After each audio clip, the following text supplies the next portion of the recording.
Hello, नमस्ते। आप मुझे ट्विटर पर @CSEY के नाम से जानते हैं and I am presenting the CSAT comprehension course exclusively bye UPSC prep. सबसे पहले हमें ये जानने की ज़रूरत है कि कॉम्प्रीहेंशन ज़रूरी क्यों है। अगर आप 2021 का प्रीलिम्स का पेपर देखेंगे तो आप जानेंगे कि उसमें 27 on 80 में से 27 क्वेश्चंस कॉम्प्रीहेंशंस थे, जिसका मतलब हुआ कि दीज वर 67.5 मार्क्स। और अगर परसेंटेज के लिहाज से देखा जाए तो रफली 34% of total marks work from comprehension. अब अगर थोड़ा मैथ्स किया जाए, सीसैट में आपको क्लियर करने के लिए 66 मार्क्स चाहिए होते हैं, और अगर उन 66 में से 50% भी कॉम्प्रीहेंशन से आ जाए तो इट्स अ विन। और कॉम्प्रीहेंशन ज़्यादातर ज़रूरी इसलिए भी है क्योंकि बहुत सारे लोग, बहुत सारे एस्पिरेंट्स कॉम्प्रीहेंशन से थोड़ा दूर भागते हैं। इस कोर्स को करने के बाद मैं दावे से कहता हूं कि आपको ना सिर्फ मार्क्स मिलेंगे बल्कि आपका कॉम्प्रीहेंशन का डर भी खत्म होगा। आगे बढ़ने से पहले यह जानना जरूरी है कि सीसेट कॉम्प्रीहेंशन के जरिए यूपीएससी टेस्ट क्या करना चाहती है। इसमें कुछ 3-4 चीजें हैं जो इवैल्यूएशन करने के बाद आप समझ पाएंगे अगर आप पेपर को एनालाइज करेंगे। सबसे पहले तो ये कि एक पॉजिटिव आउटलुक के एस्पिरेंट्स जो हैं वो इस एग्जाम को क्लियर कर पाएं।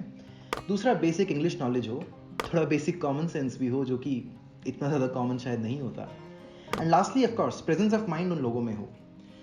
तो इस कॉम्प्रीहेंशन के कोर्स में मैं आपको कुछ ऐसी चीज़ें बताऊंगा जो मैंने पेपर को इवैल्यूएट करने के बाद समझी हैं, सीखी हैं, और उन ट्रिक्स और टिप्स के बाद आप बहुत सारी चीज़ों को, बहुत सारे कॉम्प्रीहेंशंस को देखते ही आंसर मार्क करने की स्थिति में आ जाएंगे।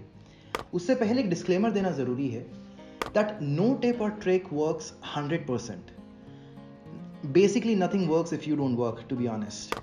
And if you have to ace the comprehension, आपको ये कोर्स देखने के बाद PYQs को प्रैक्टिस जरूर करना होगा।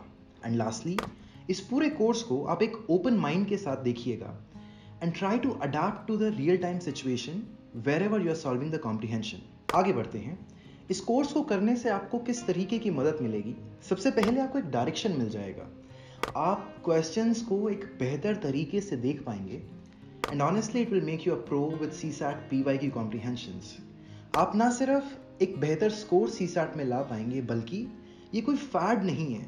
This is a very time tested strategy जहां पे आपको चीजें सामने देखने पर खुद ही समझ आने लगेंगी। तो अब जिन बेसिक्स की मैं बात कर रहा हूं उनके बारे में थोड़ा सा मैं आपको बताऊं। आपको जब भी कॉम्प्रीहेंशन मिले, you start by reading the questions first, और जो ऑप्शंस आपको मिलेंगे उनमें आप एक्सट्रीम वर्ड्स को मार्क करते जाइए।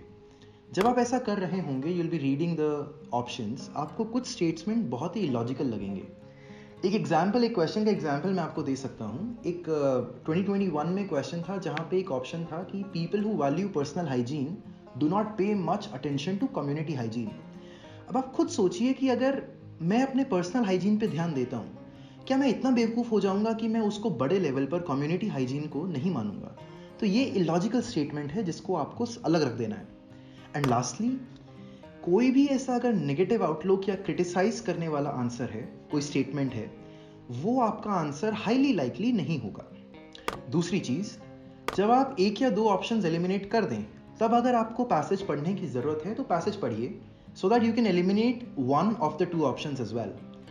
और अगर आपके पास एक ऐसा ऑप्शन शॉर्ट आ गया है कि यही आंसर होगा, फिर भी एक बार पैसेज जरूर पढ़िए। Will be comfortably marking one answer with great confidence, और there is no point of marking an answer अगर आप उसमें श्योर ही नहीं हो तो। अब जब ये सब बातें सीख ली तो इसके बाद क्या? इसके बाद ये है कि इस कोर्स में मैंने आपके लिए 12 क्वेश्चंस को डिस्कस किया है, और ये 12 वो क्वेश्चंस हैं जो अलग अलग वेराइटी के कॉम्प्रीहेंशन यूपीएससी पूछता है। मैं आपसे रिक्वेस्ट करूंगा कि आप ये पूरा कोर्स, क्योंकि बहुत ही छोटा कोर्स है, कोर्स या प्लेलिस्ट जो भी आपको मिले, इसको एक बार में पूरा देखिए and then hop on to solve the previous year questions.